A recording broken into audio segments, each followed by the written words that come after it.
नमस्कार दोस्तों, स्वागत है आपका सीपी स्मार्ट क्लासेस में। दोस्तों, आज के इस वीडियो में हम रोजगार के बारे में आपको बताएंगे। रोजगार जगत की जो न्यूज आ रही हैं उनके बारे में बताएंगे। तीन इम्पोर्टेंट न्यूज हैं आज के समाचार पत्रों में। पहला, बीएड। बीएड के लिए कितने नंबर का भारांक मिलेगा और किसको मिलेगा, किस डेट को रिजल्ट आएगा, इसके बारे में हम चर्चा करेंगे यहाँ पर। एलटी ग्रेड, दूसरी न्यूज है एलटी ग्रेड से संबंधित। एलटी ग्रेड का धरना समाप्त हो गया है और 30 मई तक सभी विषयों के रिजल्ट जारी किए जाने का आश्वासन दिया है आयोग ने। तीसरी न्यूज है प्राचार्य के लिए आपको दोबारा एप्लीकेशन करना पड़ेगा। तो आइए देखते हैं, एक एक न्यूज़ को डिटेल में देखते हैं। सबसे पहले बीएड के बारे में देखते हैं। बीएड प्रवेश परीक्षा में भारांक की गणना शुरू हो गई है और विभिन्न श्रेणियों में 5 से 15 अंक तक मिलेगा लाभ। 15 मई तक घोषित होगा रिजल्ट। तो 5 से 15 नंबर तक का आपको लाभ मिल सकता है अलग अलग श्रेणियों में, और 15 मई को आपका रिजल्ट घोषित कर दिया जाएगा। देखिए, बीएड की प्रवेश परीक्षा के बाद रुहेलखंड विश्वविद्यालय ने परिणाम की तैयारी शुरू कर दी है। इसके पहले के एक वीडियो मैंने आपको बताया था कि 15 मई तक आपको रिजल्ट आ जाएगा। तो देखिए, यहाँ पर भी लिखा हुआ है कि 15 मई तक इसका रिजल्ट आ जाएगा।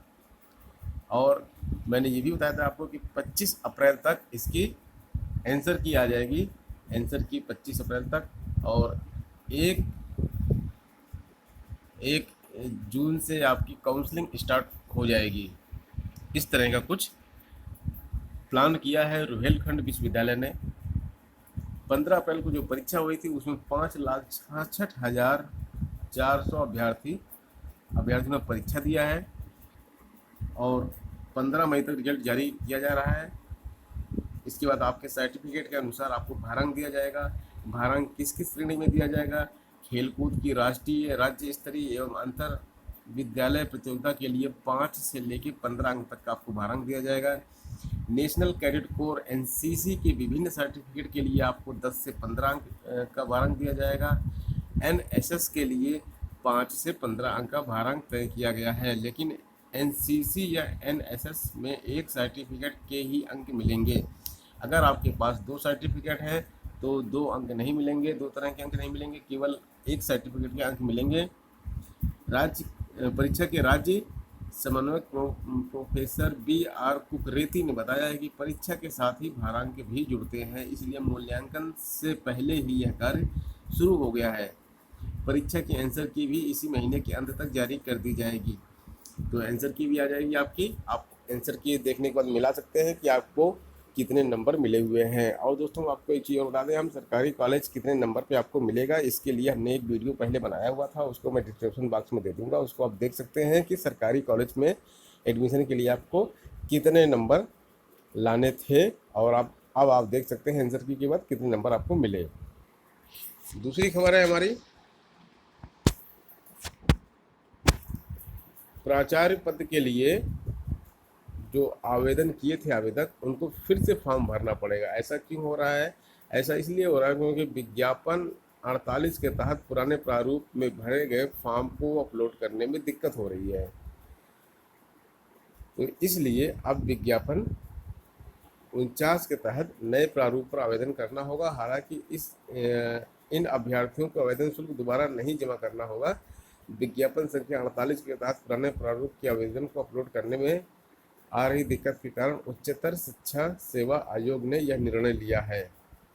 आयोग ने पहले विज्ञापन संख्या 48 के तहत प्राचार्य पद के लिए आवेदन मांगे थे। बाद में कई नए पद आ गए और सबको जुड़कर विज्ञापन संख्या 49 के तहत प्राचार्य के 290 पदों पर भर्ती के लिए आवेदन की प्रक्रिया शुरू की गई। साथ ही विज्ञापन संख्या 48 के तहत जो अभ्यर्थी आवेदन कर चुके थे उन्हें दोबारा आवेदन करने से छूट प्रदान की गई। विज्ञापन संख्या 49 के तहत आवेदन पत्र के प्रारूप में आंशिक संशोधन के कारण पूर्व में जारी विज्ञापन संख्या 48 के तहत पुराने प्रारूप में आए आवेदन पत्रों को अपलोड करने में तकनीकी दिक्कत आ रही है। इसी के मद्देनजर आयोग ने विज्ञापन संख्या 48 के अभ्यर्थियों से आग्रह किया है कि विज्ञापन संख्या 49 के प्रारूप पर सभी विवरण एक बार पुनः अपलोड करते हुए उसकी हार्ड कॉपी निर्धारित अंतिम तिथि तक आयोग में जमा करें।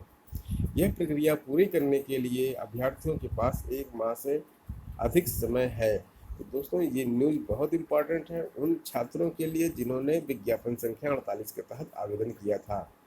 और आप विज्ञापन संख्या 49 के तहत आवेदन कीजिए, नहीं तो आपका पुराना फॉर्म तो रिजेक्ट हो जाएगा, क्योंकि 48 का फॉर्म अपलोड नहीं हो पा रहा है, इसलिए वो रिजेक्ट हो जाएगा। अगली न्यूज़ की तरफ पढ़ते हैं।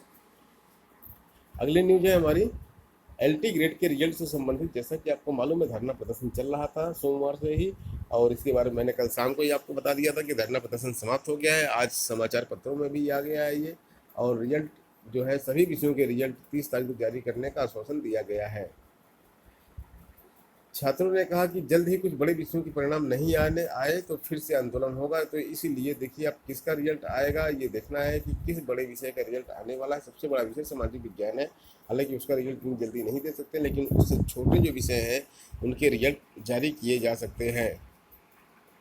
और ये भी बताया गया है कि सामाजिक विज्ञान विषय का परिणाम 30 अप्रैल तक, सबसे बड़ा विषय है, इसका परिणाम 30 अप्रैल तक जारी करने का आश्वासन दिया गया है, और बाकी सबका 30 मई तक जारी करने का आश्वासन दिया है। तो दोस्तों देखते हैं कि क्या होता है, और जो भी अपडेट होगी आपको एलटी ग्रेड से रिजल्ट से संबंधित हम समय पर आपको दे देंगे। अगर आपने हमारे चैनल को सब्सक्राइब नहीं किया तो चैनल को सब्सक्राइब कर लीजिए और बेल आइकन दबा दीजिए। इस तरह की अपडेट्स हम सबसे पहले आपके लिए लेके आते हैं और अथेंटिक न्यूज़ लेके आते हैं। तो दोस्तों मिलते हैं नेक्स्ट वीडियो में एक नई अपडेट के साथ। धन्यवाद।